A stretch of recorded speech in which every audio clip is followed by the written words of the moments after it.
विशाल हाथी के ऊपर बैठे सम्राट मुस्कुरा रहे थे, मानो उनकी विजय बस होने ही वाली थी।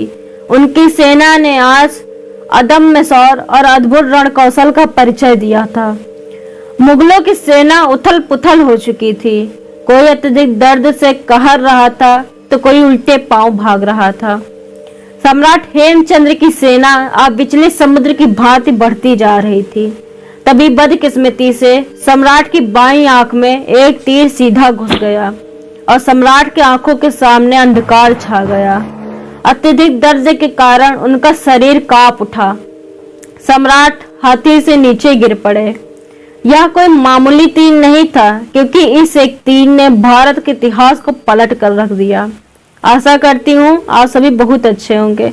हिस्टोरियन फैमिली पे आपका मोस्ट वेलकम है। Akbar defeated Hemu in the second battle of Panipat, यानी अकबर ने हेमू को पानीपत के द्वितीय युद्ध में हरा दिया। यह सेंटेंस तो आपने कहीं ना कहीं जरूर सुना होगा। मात्र इस सेंटेंस से वामपंथी इतिहासकारों ने एक ऐसे महान व्यक्ति के जीवन की वीर गाथा को इतिहास के पन्नों से हटा दिया, जिसके जीवन पर अगर एक किताब लिखी जाए तो वह शायद महाकाव्य का रूप धारण कर सकती है। ये वीर गाथा है सम्राट हेमचंद्र विक्रमादित्य उर्फ हेमू की, जिनका शौर्य दुनिया के कोने कोने तक फैला था। बात 1526 ईस्वी की है। दिल्ली पर लोधी वंश का शासन था। सब कुछ लगभग सही चल रहा था कि बाबर नाम के मध्य एशिया के कबीलाई लड़ाके ने भारत पर आक्रमण कर दिया, जिसे पानीपत के युद्ध के नाम से जाना जाता है। युद्ध में इब्राहिम लोदी की हार हुई और भारत में हुई मुगल वंश की स्थापना।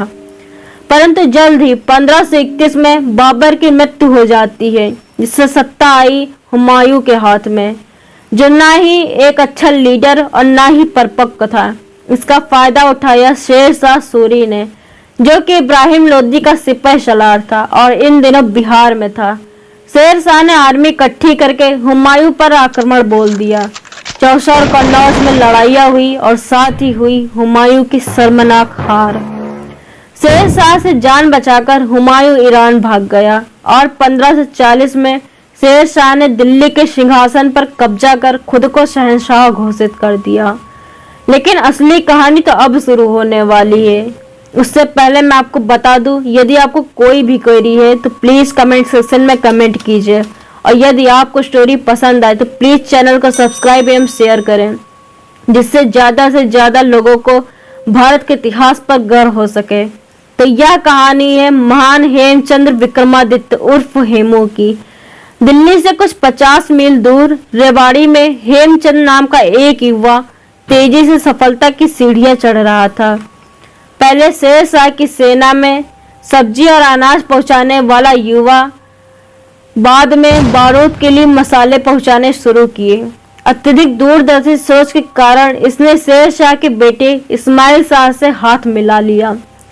इसके कुछ ही समय बाद 1545 में शेर शाह की मृत्यु के बाद इस्माइल शाह बना शहंशाह और हेमचंद्र को बनाया सहंग-ए-बाजार अर्थात बाजार का अधीक्षक।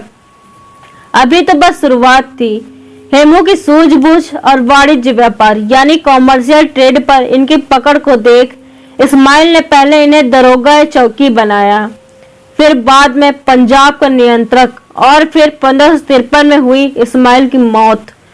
शुरू हुई दिल्ली के सिंहासन के लिए उठापटक, जिसमें इस्माइल के 12 वर्ष के पुत्र फिरोज की हत्या इस्माइल के ही भतीजे आदिल शाह ने कर दी। अब आदिल शाह के शहंशाह बनने के बाद से ही सूरवंश 4 टुकड़ों में टूटकर पंजाब, दिल्ली, बंगाल और आगरा में बस गया।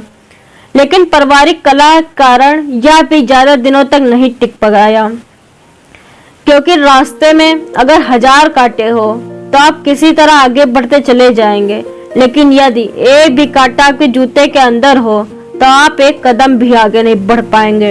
अतः इसी पारिवारिक कलह के बीच ईरानियों की मदद से हुमायूं ने एक बार फिर भारत पर आक्रमण कर दिया और सूरवंश को जड़ से उखाड़ फेंका।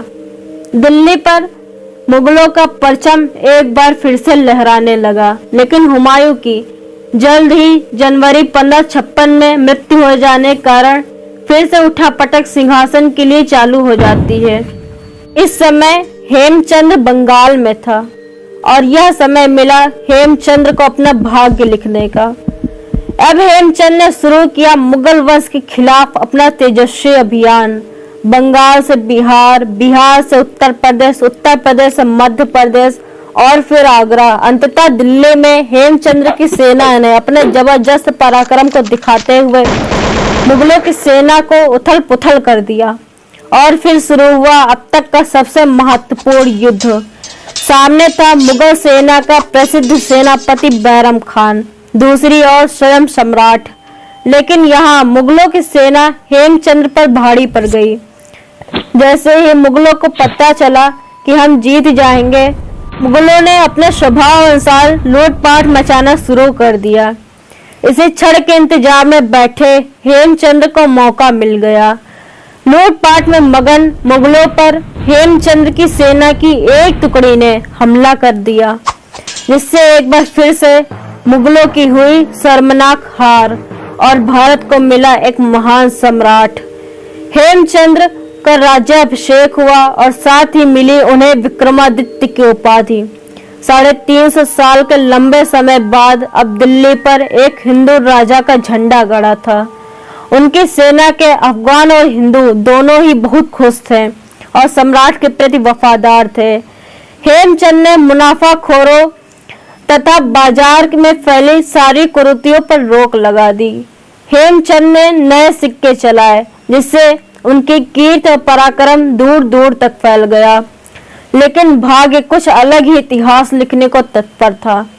मुगल वंश के 12 वर्षीय उत्तराधिकारी अकबर और उसका सेनापति बैरम खान दिल्ली पर कब्जा करने के मौके के तलाश में थे। कुछ ही समय बाद नवंबर 1556 में शुरू हुआ पानीपत का द्वितीय युद्ध।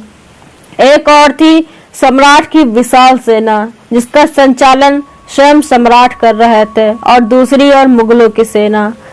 बैरम खान, जिसे सम्राट के हाथों पहले करारी हार मिल चुकी थी, वह 13 वर्षीय अकबर के साथ युद्ध मैदान से 8 मील दूर खड़ा था।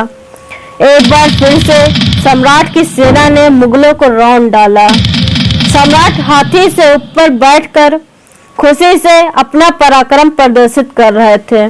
तभी बदकिस्मती से एक तीर सम्राट की बाईं आंख में सीधा घुस गया। सम्राट की आंखों के सामने अंधकार छा गया और अत्यधिक दर्द के कारण ये हाथी से नीचे गिर पड़े। यह कोई मामूली तीर नहीं था, क्योंकि इस एक तीर ने भारत के इतिहास को पलट कर रख दिया। सेना ने सम्राट को हाथी से नीचे गिरता देख मुगलों के सामने सरेंडर कर दिया, क्योंकि सेना अपना अस्तित्व सम्राट को ही मानती थी। अतः हेमचंद्र को बंदी बनाया गया और फिर की गई बैरम खान द्वारा हेमचंद्र की हत्या। 13 वर्षीय अकबर बना दिल्ली का बादशाह। सोचो, यदि तीर निशाने से जरा चूक जाता तो भारत के इतिहास के पन्नों पर हुमायूं के बाद मुगलों का नामो निशा तक न होता। एक व्यापारी बुद्धि वाले महान योद्धा राजा का क्षेत्र शक्तिशाली ही ना होकर समृद्ध भी होता। ना ही धर्मांतरण करवाया जाता और ना ही मजहब के आधार पर दीवारें खड़ी होती।